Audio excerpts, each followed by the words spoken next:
Welcome to Fun and Games Side Quests. Every episode is a different host sharing a video game they love and why they love it.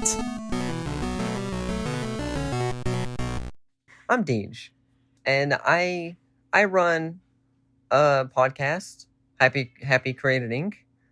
I also run one with my lovely partner, Fiery Biscuits. Both can be found on literally anywhere you would think a podcast would be. That's where it is. Both of them, and they're good. They're great. I mean, I'm kind of biased. I think I like them. I think they're good. On Fiery Biscuits, we're playing through Silent Hill 2 right now, which is great. Not a lot happening on Happy Created Inc. But I have the YouTube also, same name. But be aware that if you look up my YouTube, you'll see Feel Good Inc. by the Gorillas. Because that's what pops up when you look up my name. I'm not even mad about it. Not even mad. So there's a cat in the background if you hear a little kitty. I'm really excited. I'm really really happy I had this opportunity to come on to talk about a game that I love. Because I saw, I reached out and was like, I want to come on, and I got like 20 minutes to talk about one of my favorite games ever, and it's going to be great. So the game I'm talking about, Echo. Not to be confused with Echo the Dolphin, which is great. That game's great by itself. Oh, I never finished that game. I really got to go back and finish Echo the Dolphin. Anyway, Echo. Oh my goodness, it's so great. It came out 2017, PS4. And it came out, the developers, a little studio in, what was it? Oh my god, I looked this up earlier. Was it Norway?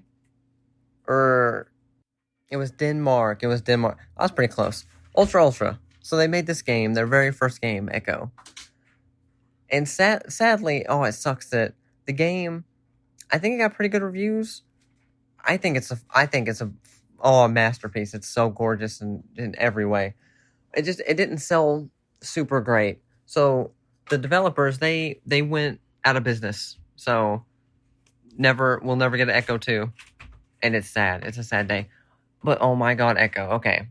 So the basic story premise is that you play as this girl named En,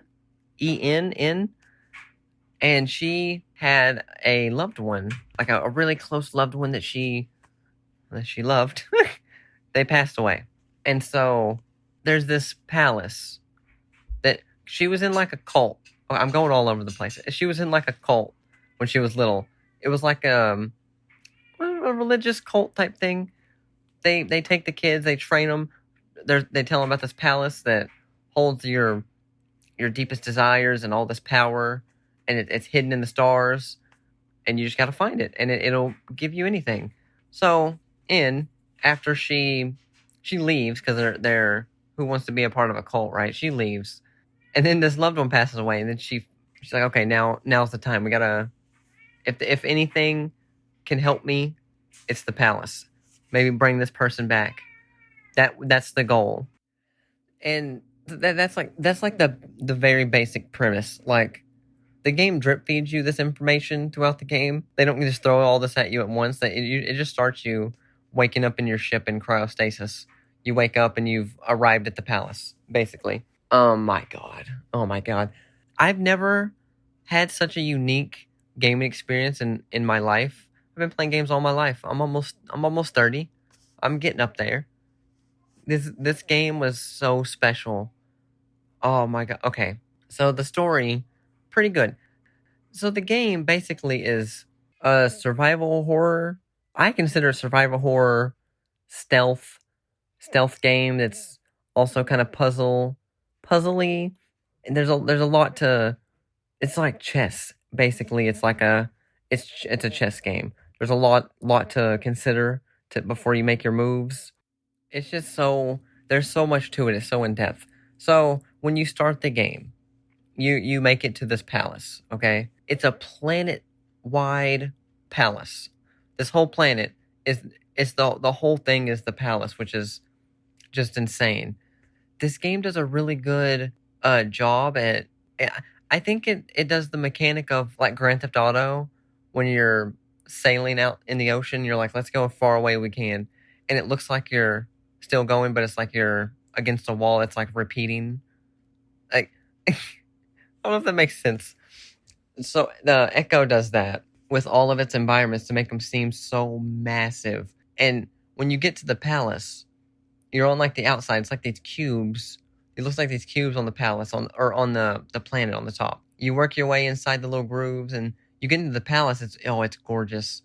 Ooh, I didn't even talk about In first. In, oh my god, the character design's great. She's got like this really cool like space suit, and then she's got this this bright snow white hair that looks like a 30s 40s pinup model, and then she's got this red cube on her back. The red cube is, no, I don't want to spoil too much, but it might be a person. I want to really drive the point home how good this game is, so more people will play it because it's so underrated, such a hidden gem. I also don't want to give away too much. So you get into the palace. It's gorgeous inside. It's all white ivory, gold trim, the most bougie, elegant thing you've ever seen in your life. You have hallways that stretch on forever, literally forever. There's these all these like thrones, these massive sprawling dining rooms. It's a lot. It's a lot to take in. When you first get there, all the power's out. It's dark, and you quickly find you're working your way. You find the power.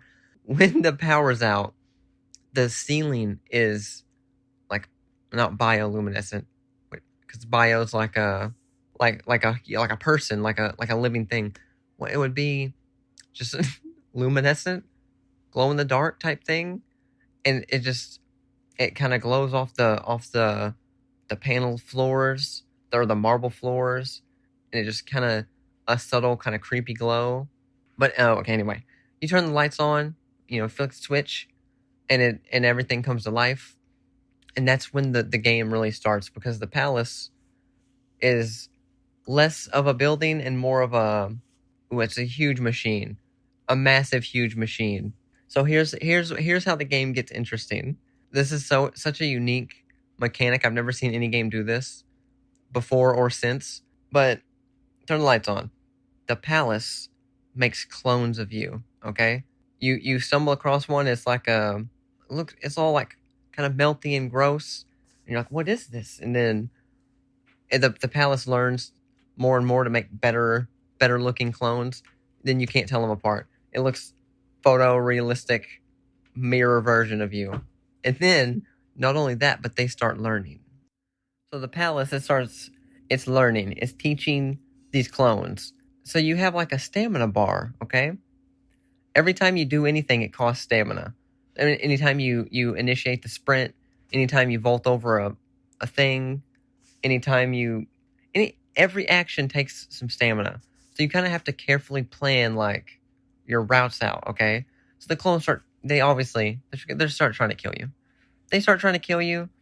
You're sneaking around, and this is where it gets interesting, okay? So the palace is watching you. It's recording everything you're doing, and it does that for intervals of like 5-10 minutes maybe. And the lights go out, okay? All the lights go out. When they come back on, everything that you've done in that cycle with the lights being on, the palace recorded and has transferred that information to the clones, and now the clones can do it. So, oh my god, it gets scary, because it's like lights are on. The further you get in the game, the lights are on right now. It's like you're being sneaky. You've already messed up. Once you start sneaking, the next cycle, all the clones are going to be they know how to sneak now. And so it's like, it's this weird balance of like, I get spotted, right? It's like, well, I don't want to sprint away. I'll for sure survive, because they can only like walk right now. I don't want to sprint away, because the next cycle, they're going to learn how to sprint. If you vault over some cover or jump off a little balcony down to the next area, they'll learn that too. And you also have a gun. You definitely don't want to use the gun, because the minute you do, the next cycle, they got guns, and they're going to start shooting you. And so it's this weird balance of you get caught, and it's like, well, you also have to take into account the stamina, because you might not even have the stamina to do some of this stuff. And so it's like, how do I get away without giving them as little information to learn from me as possible? And then when the lights go out, okay? The lights go out, and it gives you like a solid like 30 seconds, maybe a minute before the reset kicks in. And when the lights are off, the palace is not recording you at all. So in that time, you can sprint, shoot your gun, do whatever, and it's not recording you. So you have to like, it's just such beautiful, it's art. This game is art. Echo, it's art. So it's just a back and forth constantly. And the whole game is you're working through the palace, and it's kind of it's like kind of leading you where you need to go, basically, because this palace is, I guess it's somewhat sentient, and you're going around. It's mostly like every section is like, you're in a new arena. There's clones running around. You're trying to sneak by them, and you're trying to do some kind of puzzle. And there's obviously there's like some collectibles to find and stuff. What I was bummed out. There's some unlockables. I'm a sucker for unlockables in games. And I went through and beat the game on like very hard mode or whatever. Did not get any unlockables. You only unlock things by collecting the collectibles. That kind of bummed me out. If this convinces one person to go play Echo, I'll be super, super happy. It's only like $25 on PSN. I bought it. I remember so specifically when it came out. Because here's the thing you need to know about me, right? I'm poor. I don't buy games, like expensive games that often. I only buy games when they're on sale for like $5, max $10 $10. This game came out. It was Christmas. I remember specifically that it was, I don't think it came out on Christmas. It was around that time. But it was Christmas. I had some Christmas money. And I was like, well, here's like 4 or 5 different games on sale that I want to buy. But here's this Echo. If I bought Echo, I couldn't get these other games. But I was like, it's too interesting not to get. And so I got it. And I was happy I did. Oh my God, Echo is so great. I don't want to give too much else away. I give kind of a synopsis of the story a bit. The gameplay is where it's at. You know what? I'm going to start a playthrough of that on my YouTube, actually. Oh, I've been wanting to do that for a long time. A long, long time. Oh, but anyway, this was... Oh, like I said, I was so grateful for this opportunity. This is really cool. But I've been Deej. That's been my opinions. That's the game I chose to talk about. Close second was Vampire. I won't get into it. Vampire's great. But that's it. That's all. Happy gaming. Hey, Nerf herders. You sure you want to go with that? Hey, everyone. There we go. More inviting. Have you ever had a movie that you really wanted to love, but something holds you back? Or one that you did love in spite of a flaw? Well, I'm Case Aiken. And I'm Sam Alisea. And on Another Pass, we sit down with cool guests to look at movies that we find fascinating. But flawed. And we try to imagine what could have been done when they were made to give them that little push. We're not experts. We just believe in criticism. Constructive criticism. Sure. So come take another pass at some movies with us. And every now and then, we can celebrate movies that did it on their own, too. You can find us at certainpov.com or wherever you get your podcasts. Pass it on. CPOV. certainpov.com.